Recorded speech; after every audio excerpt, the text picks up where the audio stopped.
everyone, I'm High5 Einstein. Welcome to our chemistry class. In Science Foundations, we learned how scientists investigate and understand the world. Today, we will build on that knowledge by exploring chemistry, the branch of science that studies matter, its properties, and how substances change and interact. Now, get ready to discover the amazing science behind everything around us. Our topic for today is to identify control and experimental groups in a scientific investigation. Now, let's define the control group and the experimental group. Control group. It stays the same and is not changed during the experiment, and it is used for comparison. Experimental group. It receives the change being tested, and scientists compare its results with the control group to see the effect. Now, let's explore 3 important rules scientists use when conducting experiments. First is the independent variable. It is the factor that is changed in the experiment. Next is dependent variable. It is what is measured or observed. Lastly, fair test rule. It is only one variable is changed at a time. Now, I will explain the steps in identifying the groups in an experiment. First, identify the question. Second, find the independent variable. Third, identify the control group. Fourth, identify the experimental group.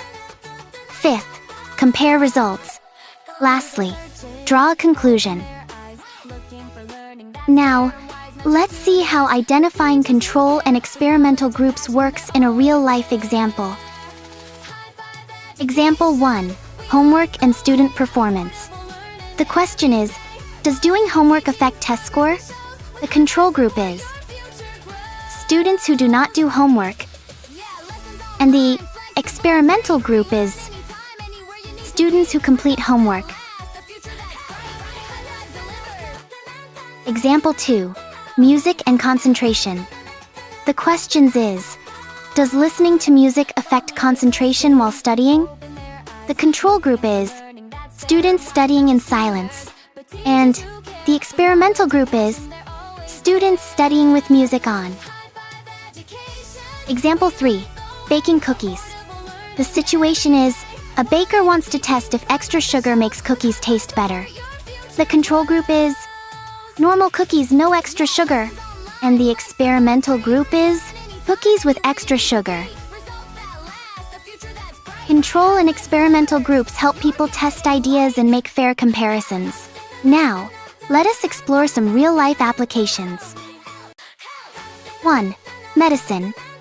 Doctors test new medicines by comparing 2 groups. One group receives the medicine, while the other does not. The results are then compared to see if the medicine is effective. 2. Agriculture. Farmers test fertilizers or seeds by comparing 2 groups of crops. One group receives the fertilizer or new seeds, while the other group does not. The results are compared to see if the treatment improves crop growth. 3. Product testing. Companies test products such as shampoo or drinks by comparing 2 groups of users. One group tries the product, while the other group does not. The results are compared to determine whether the product is effective or preferred by users. Now, let's check what you know. Let's do the practice test. Are you ready? Question 1. What is the control group? A. The group that receives the change. B. The group that is measured only. C. The group that stays the same. D. The group with the most results.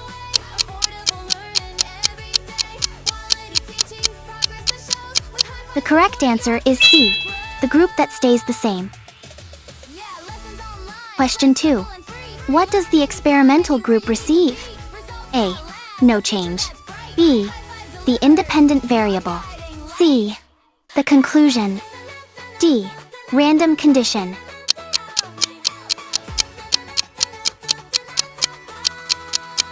The correct answer is B. The independent variable. Question 3. Why do scientists use a control group? A. To make the experiment harder. B. To compare results fairly. C.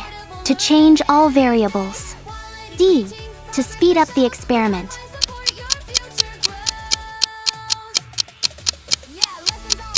The correct answer is B, to compare results fairly. Question 4. In a fertilizer experiment, what is the experimental group? A. Plants with no water. B. Plants with fertilizer.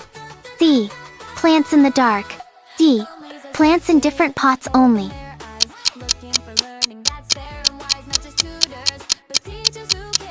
The correct answer is B. Plants with fertilizer. Question 5. Which statement best describes a fair test? A. Changing many variables at once. B. Not measuring results. C. Changing only one variable. D.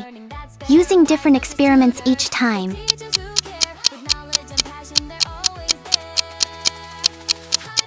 The correct answer is C. Changing only one variable. Good job! Today, you learned how to identify control and experimental groups and how they are used to make fair comparisons. Remember, the control group stays the same, while the experimental group receives the change being tested. Keep observing, questioning, and thinking like a scientist. Thank you. See you again in High5 Education. If you'd like to book a class or learn more about our programs, we'd love to hear from you. Simply check the contact details on your screen to get in touch with us. We offer expert tutoring and digital skills courses for students and parents through both online and face-to-face sessions. We look forward to learning with you. See you next time!